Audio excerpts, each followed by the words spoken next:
Eu vou repetir. A escola de Jesus mostrou isso. 1260 dias. Vocês leram? Não leram toda a Bíblia? O que vocês viram? Alguma vez Jesus foi serpente para a pessoa humilde? Alguma vez? Vocês lembram de alguma passagem que Jesus foi serpente para uma pessoa humilde? Eu vejo Jesus crivando. Ele criva, realmente ele criva intenções. Crivar é um pouquinho de serpentizando, mas eu não estou explorando, eu não estou me aproveitando da boa-fé, nem da inocência. Eu estou crivando. Crivando é saber a intenção para algum benefício, para uma amizade, para um relacionamento. Entendeu? Por exemplo, aquela mulher que queria muito uma ajuda. Aí Jesus diz, olha, eu não vou jogar. Entendeu? Não vou dar comida para os cachorrinhos, não. Mas a questão é, aquele contexto ali é de crivo de intenção. Não tem nada a ver com exploração. Jesus não explorou a fé da mulher, nem se aproveitou daquela mulher, da dor daquela mulher, do sofrimento daquela mulher. Tanto é que depois que crivou a intenção e viu, agraciou ela, deu a ela o que ela queria. Percebe a diferença? Pelo amor de Deus. Uma coisa é serpentizar para crivar intenção. Outra coisa é serpentizar para enfrentar um astuto. É diferente, bem diferente. Vocês sabem crivar, né? Crivar é uma coisa diferente, bem diferente de resistir, resiliência. Mas as serpentes não atacam para matar, estou falando das serpentes do bem, para revidar, ao contrário, para se defender, porque no final elas morrem na mão dos lobos. Ei, deixa eu dizer uma coisa, não tem jeito. A gente é astuto para empatar astúcia com astúcia, para igualar. Esse é o bom combate. Mas é inevitável. Um dia a gente cai na mão deles para valer. Porque eles são víboras até o fim. Nós não, nós somos víboras com limites éticos, educacionais, de valores, que é o caráter. Então a gente vai até um ponto. Eles não. Eles mandam matar. Eles mandam prender. Nós não. Então você vê que Jesus é astuto na resposta, no enfrentamento com os fariseus, mas qual fariseu Jesus mandou prender? Qual fariseu Jesus mandou bater? Qual fariseu Jesus mandou matar? Está entendendo? Olha a diferença. Eu sou astuto, mas só para me proteger. Ele usava o povo como escudo. Ele usava discípulos que eram membros do Sinédrio, pessoas poderosas, importantes. A mulher que era a secretária executiva da casa de Herodes, que maravilha, mas só para se defender. Você entende? Vamos para o próximo versículo, 10:17. Vocês serão julgados nos tribunais. Aumenta o som aí. O Supremo Tribunal Federal acaba de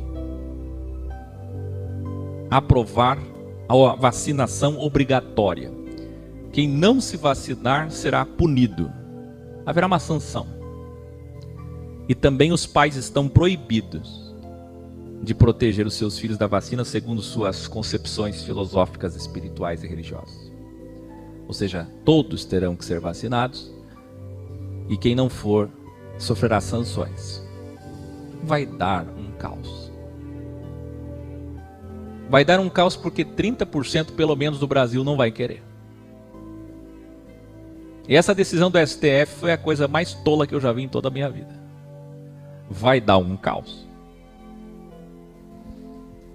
Bom, fato é, os sinédrios aqui, ó, sempre com caos. Homem não sabe fazer justiça, porque a verdade é relativa. Homem não sabe ser justo. Meus queridos, eu vou falar uma coisa para vocês. Esse revelar que vem agora, bah.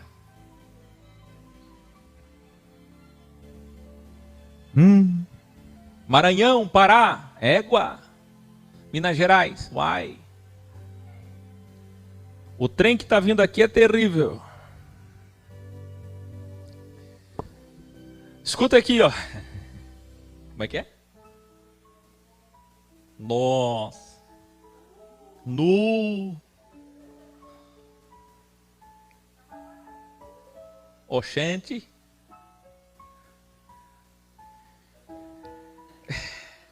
É. Não sei. Sabe aquela passagem que você conheceu de longe, que diz assim: vocês serão açoitados nas sinagogas, julgados nas sinagogas? Lembra? É aqui, nesse contexto. Então agora já deu para entender quem é o lobo? E para quem que é para ser serpente? Deu para entender ou não deu? Você acredita que Jesus fala do sistema religioso primeiro e em seguida do sistema político? Ele fala dos dois sistemas, versículos 17 e 18. As duas Babilônias estão aqui, vamos lá. Vocês serão julgados nos tribunais. Vocês serão açoitados nas sinagogas, templos, igrejas, mesquitas. Olha aí. Quem são os 72 discípulos de Jesus do século 21 aí? Eu vaticino, quando o acordo de Abraão de Jared Kushner se concluir completamente, nós teremos sinagogas, mesquitas e igrejas trabalhando juntas para que isso se cumpra no macro apocalipse GT. Printa isso daqui e me cobra, que isso daqui vai se cumprir. Mesquitas, sinagogas e igrejas não serão mais separadas. Quando o acordo de Abraão uni-las, elas vão trabalhar juntas para cumprir isso daqui. Vai ser terrível. Vai ser terrível quando acabar esse acordo de Abraão. Porque nós não vamos ter 1 bilhão e 500 milhões de cristãos. Nós vamos ter 5 bilhões de religiosos no acordo de Abraão. E como vocês viram o Butão fechando acordo de paz, o budismo, aí pode jogar 6 bilhões. O mundo quase que inteiro dentro do acordo de paz. É paz, né? Paz para eles, paz para quem aceitar o sistema. Vê! Iluminari, olha o que eu prometi aqui, os tribunais. Delta tribunais nos dias de Jesus. Você sabia que eram 3 tribunais nos dias de Jesus? Quem sabia que a matéria de direito foi feita dentro da maçonaria? Quem sabia? Se você estuda direito, direito é pura maçonaria. Mas a maçonaria, o sionismo, veio da Bíblia. Então, na verdade, quem criou a maçonaria e quem criou a Bíblia foi Deus. Assim como quem criou o judaísmo. Mas como assim Deus criou a maçonaria? Sim, é a armadilha do crivo. Não foi Deus que criou Babel? E deu até nome. O fato é, a Babel maior chamada vida, chamada crivo, essa grande confusão, que é onde estamos vivos, sempre teve uma constituição baseada na Bíblia. E sempre teve 3 tribunais, que é a assinatura, pam, pam, pam, pirâmide. Hoje nós temos o tribunal municipal, estadual e nacional. Primeira instância, segunda instância, que é o STJ, e STF, terceira instância. O meu caso, por exemplo, contra o YouTube, foi a primeira instância, eu podia ir para a segunda e desistir.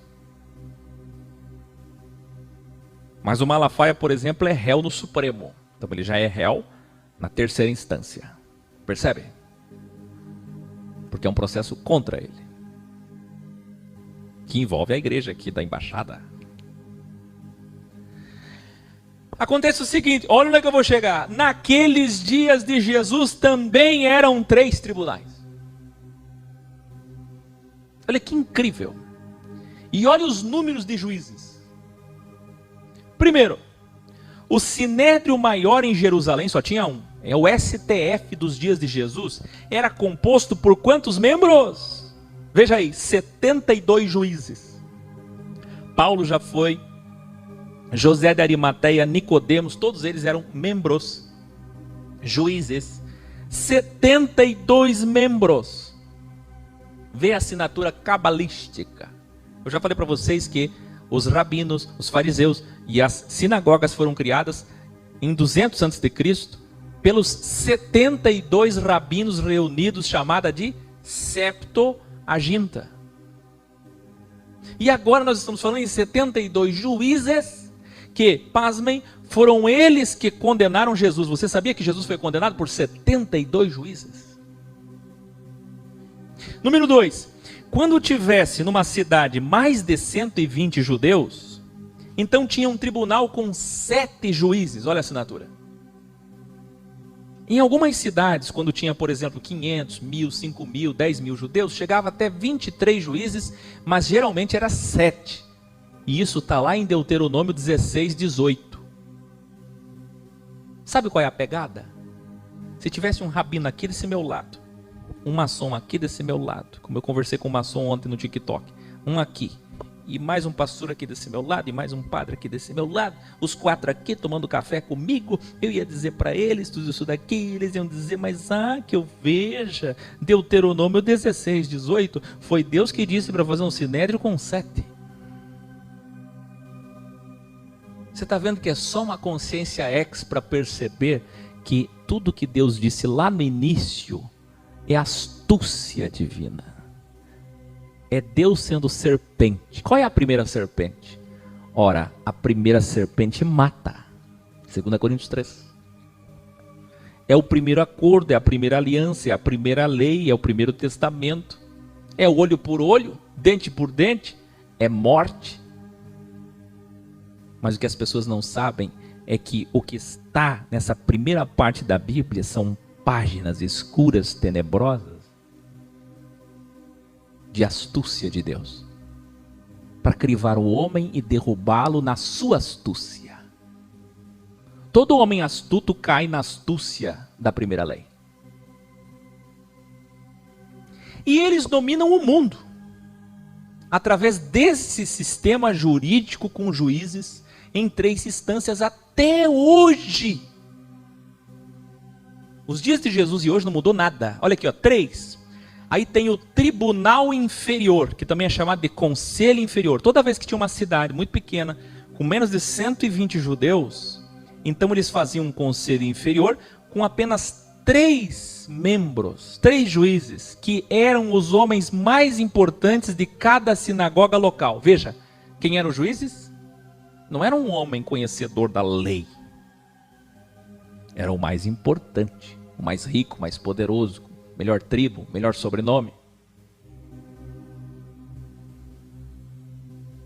Vocês entenderam 3, 7 e 72? Nada mudou.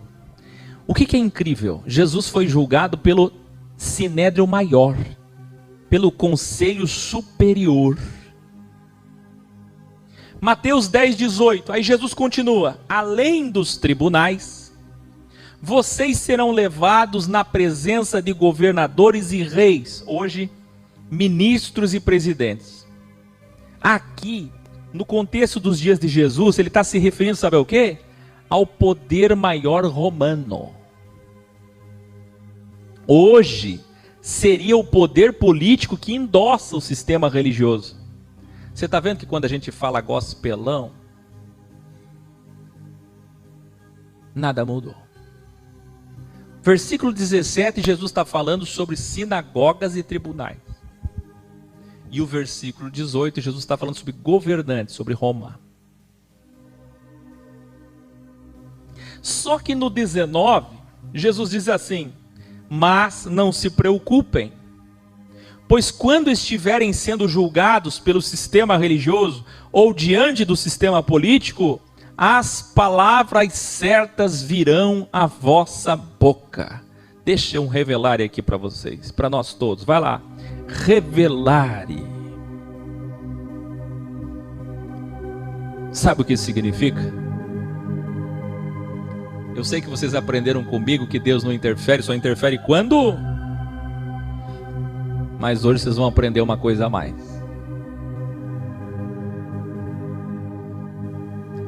Tem mais um momento que Deus interfere.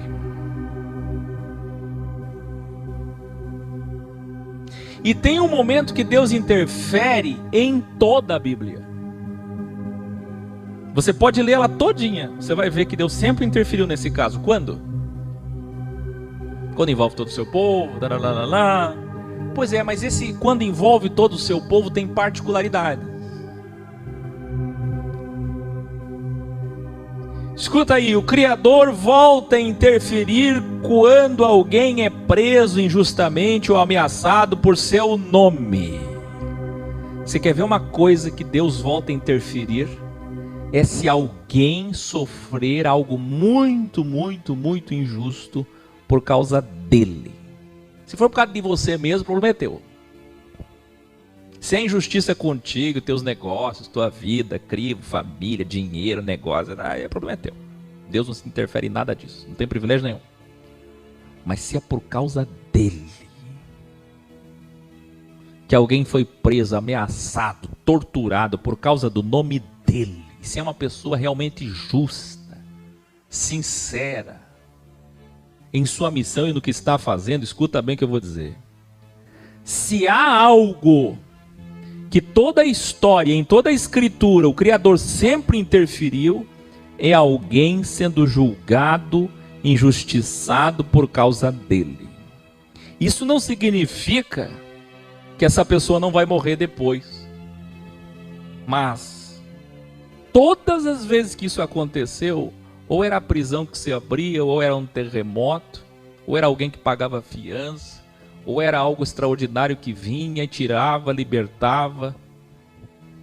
Alguém implorava para o rei. De última hora acontecia alguma coisa e não morria. Lá na frente, 62, 64, 66 depois de Cristo, aí sim chegou o momento, não tinha mais o que fazer, a missão estava concluída e Pedro morreu, Tiago morreu, João morreu, foi morrendo. Um por um morreu. Década de 90, João, entendeu? Quando não tem mais. Mas nos primeiros momentos, em toda a história, sempre eles foram protegidos. Isso não quer dizer que todos sejam. Você vai ver João Batista, não foi. Você vai ver Tiago morto pela espada, não foi. Não quer dizer que todos sejam. Mas a maior parte das vezes que alguém está numa missão envolvendo o povo do Senhor e for injustiçado, Deus interfere. Deus ama interferir quando tem o nome dele.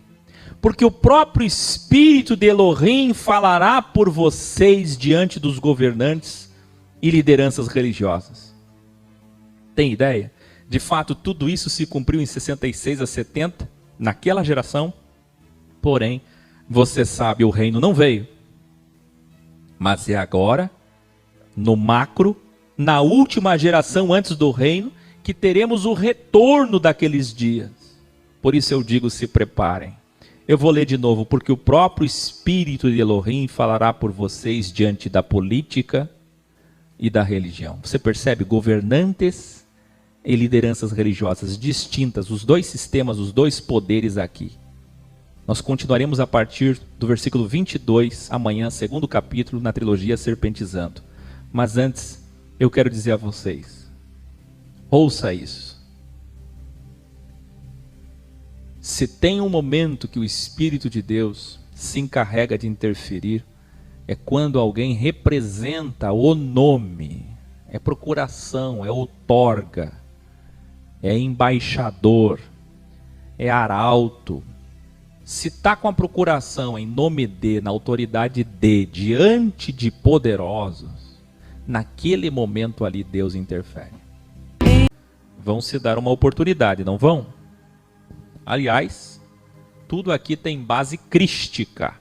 Jesus disse, prudentes como a... E qual é o capítulo que está escrito isso? Mateus 10. E nós estamos fazendo um escrutínio dos originais de Mateus 10. Hoje, continuação onde paramos, é o versículo 22. Depois que seremos julgados em tribunais e diante dos governantes, isto é, o sistema religioso e o sistema político, Jesus diz assim, naquele simpósio, para quem? Quem é o destinatário? Te odiarão por causa de mim, mas se vocês perseverarem até a morte, serão salvos. Tem que tomar muito cuidado com esse trecho. Essa oração, perseverar até o fim, é muito mal interpretada na teologia. Eles não entendem isso. E é tão mal interpretado que entre pré, meso e pós, isso vira uma confusão. Eu quero perguntar uma coisa para vocês, que eu acho que se vocês, dependendo do que vocês responderem, nós temos um problema aqui. Então vamos lá, tomara que vocês estejam bem. Quando Jesus diz, sofrer por meu nome, ameaçado, injuriado, morto, pelo nome dele, o que isso significa? Vamos ver se vocês já entenderam isso aí, pelo amor de Deus. Porque quando vem da igreja, não entende isso aí. Igreja não entende isso aí. Né? Eu não sei se aquela senhora está me assistindo. Hoje fui enviar um pacote no correio. E a senhora que empacotou para mim lá, estava escutando umas músicas gospel. Daqui a pouco ela foi se abaixar para fazer uma caixa e... Minha vida é feita de milagres. Pensei, opa. Deixa comigo. No finalzinho falei, qual essa igreja? Luz da Vida. Falei, opa. Se ela soubesse, né? Igreja é a Luz da Vida. Falei, então, a senhora vai pesquisar esse nome aqui, ó. Akel. Escrevi no papel para ela. Ou a senhora vai me amar, ou a senhora vai me odiar. Talvez a sua vida seja destruída depois de hoje. Ai, que medo! É assim que eu faço. Não sei como é que você faz. Mas é assim que eu faço cada vez que eu tenho uma oportunidade. Aprenda uma coisa. Quando você estiver perto de alguém, essa pessoa está ali, aleluia, glória, música gospel, cantando, assoviando e querendo buscar um assunto contigo, aproveita. Sabe por que aproveita? Porque tu não sabe se essa pessoa está pronta ou não. Mas de repente está. E se não estiver pronto, deixa ela, na verdade, relativa dela. Mas e se ela estiver? E se ela estiver preparada? De repente está me assistindo lá, de repente a vida mudou completamente. É ou não é? Então o que significa por causa do meu nome? Fala aí. Estou vendo aqui. Por causa da verdade, representar Cristo. Não, consciência X é outro nível, né, meu? É outro nível. Foram muito bem. Então o nome de Jesus é na autoridade dele. Quer dizer, quando você diz sou cristão, você já está em nome dele. Se você agir como cidadão, a César o que é de César, você não está em nome de Cristo. Mas se você falar sou cristão, você já passa a estar no nome de Jesus. Então o nome de Jesus não é poder, não é fórmula, não é exorcismo, não é final de oração, não é assinatura, né? Muito bem, então. 10:23. Quando, porém, vos perseguirem numa cidade, é para fazer o quê? Foge para outra, olha isso. E ele diz assim, ó. Se te perseguirem numa cidade, foge para outra. E para outra, e para outra, e para outra. Parece eu, de Curitiba, Gramado, Palhoça, Balneário, agora Itajaí. Não que estejam me perseguindo, mas eu vou me sentindo mal naquela cidade, né?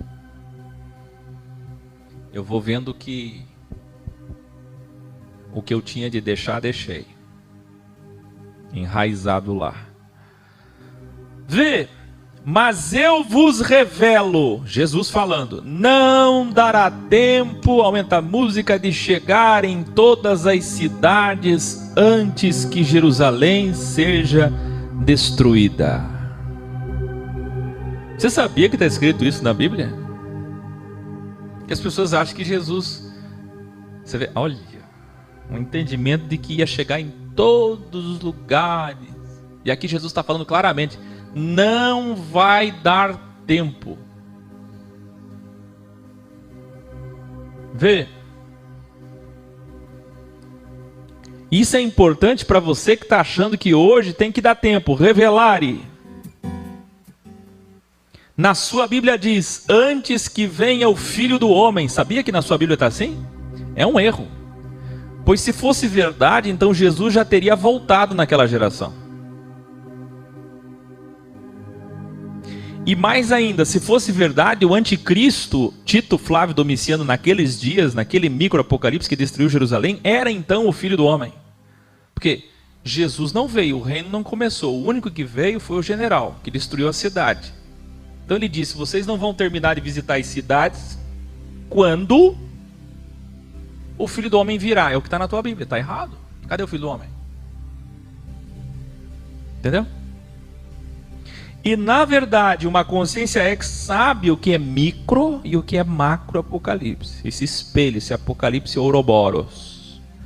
Assim como sabe sobre a sextra Tito Flávio Domiciano. Quem era a sextra?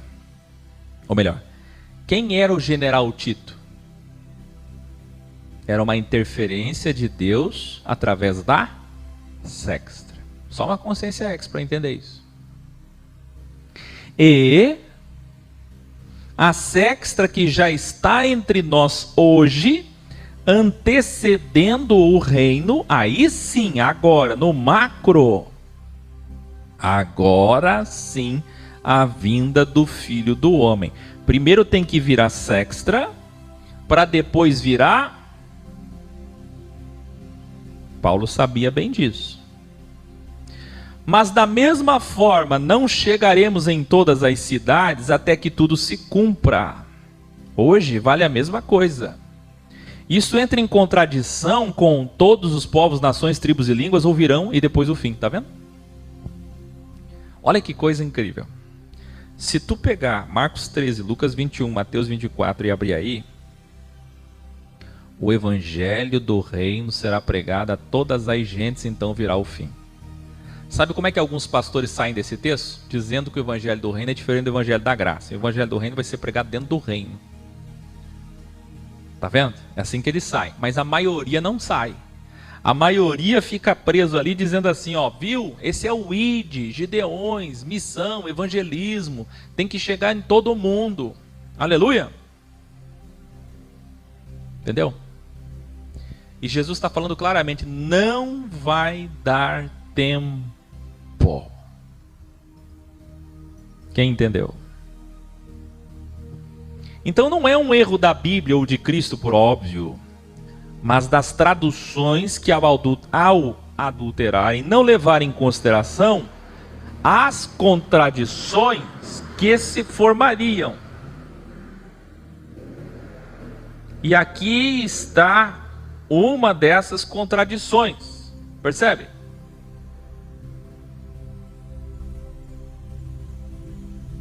Cadê os sábios, hein? Deixa eu olhar no chat para ver se alguém está entendendo. Pelo amor de Deus, gente, isso aqui é precioso. Você está vendo que na tua Bíblia está errado ou não? Você abriu Mateus 10 aí na BS? Está com a BS e a box em cima da mesa ou não?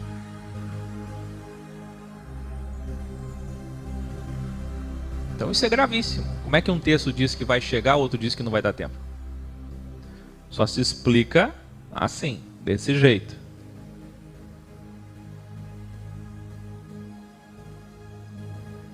A todos os povos é no sentido poético de praticamente todos. Ou seja, são termos aramaicos para a expressão moderna maioria. Naquela época não tinha uma expressão para isso. Isto é, a maioria saberá, mas não todos. Então você vê que a Bíblia tem esses problemas com quantidade. Escreva aí, a Bíblia tem problema com quantidade. E tem mesmo. Então em todo o mundo, todos pecaram. Todos os povos, todos foram cheios. As águas chegaram em todo. Está errado. Entendeu?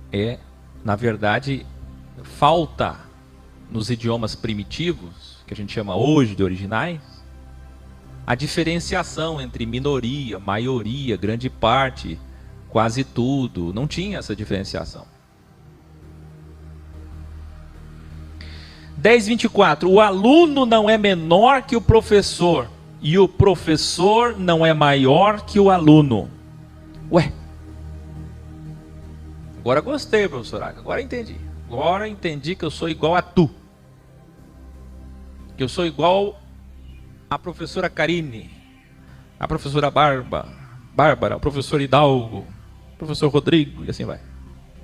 É isso? Não. O que Jesus está querendo dizer é o seguinte, olha só, por isso que tem que ler o outro texto, o outro versículo. O professor só existe para que o aluno seja igual e não menor. O que o original está querendo dizer é que você chega numa escola menor, mas você tem a obrigação de se tornar igual ao mestre. Você vê que, olha o que é a interpretação errada. Tem gente que vai ler aquilo ali e vai dizer, viu?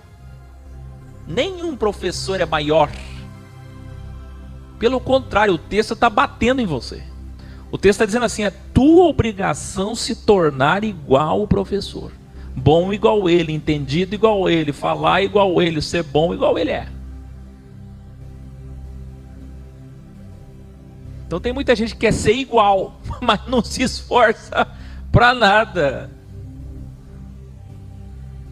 Você era para ser igual, mas não é porque é relaxado.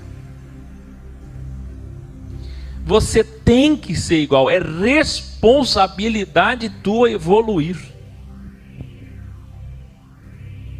Entendeu?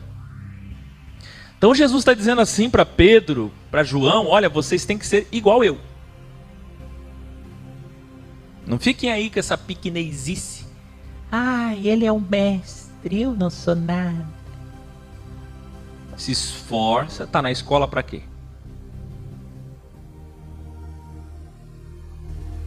Você sabe que os pastores que me atacaram lá, o bispo Ernesto, disseram que aqui eu substituo igreja por escola.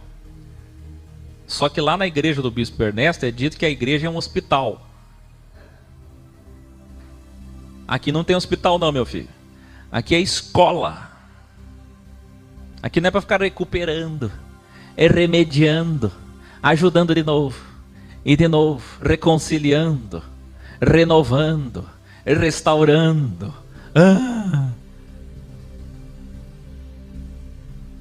Tudo que se escuta na igreja é restauração, reavivamento, reconciliação. Aqui não tem isso não. É escola. Jesus fundou uma escola. Não tem para onde ir.